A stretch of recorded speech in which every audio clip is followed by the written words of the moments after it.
Frustrated with the Libgme Library DLL pop-up blocking Game Music Emu?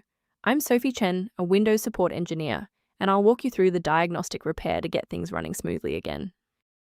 Before we begin our Libgme library walkthrough, you can try the suggested utility to help clear environment conflicts and save time. This is the Libgme library, the Game Music Emulator core library. It manages the unmanaged hardware emulation of legacy game console sound chips, NES, SNES, Sega.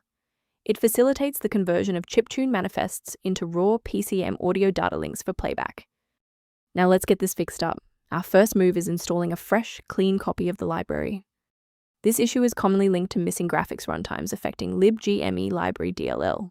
Reinstall the Microsoft DirectX end-user runtime to restore legacy DirectX DLLs, then update your graphics drivers if the file is GPU-related. If the installer was unable to bridge the gap, we will move to phase 2 of our diagnostic to refresh the system's memory.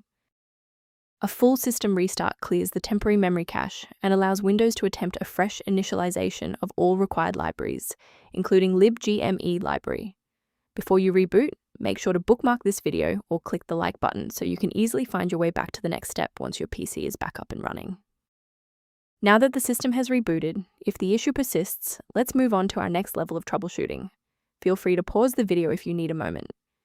If you're still seeing performance alerts post-reboot, it's time to rebuild the diagnostic registration entries. First, open Command Prompt as admin. Second, you're going to type lodctr//R, then hit Enter. Why are we doing this? Well, the issue is typically found in the registry registration rather than the file itself. This rebuild command clears out legacy performance data and re-establishes a clean connection to the OS monitoring tools. To avoid future system conflicts, there is one specific security trap we should discuss. Be aware that manual fixes for Libgme Library DLL often create more problems than they solve. Incorrect file versions can cause cascading crashes across other applications, making your PC significantly less stable than before. To complement these security best practices, you may want to consider using a diagnostic resource to help manage your system's library references. The link below references a resource for reviewing workstation health and Libgme library synchronization.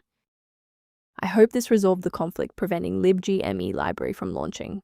For more deep dive technical tutorials and system configuration guides, subscribe to our channel today.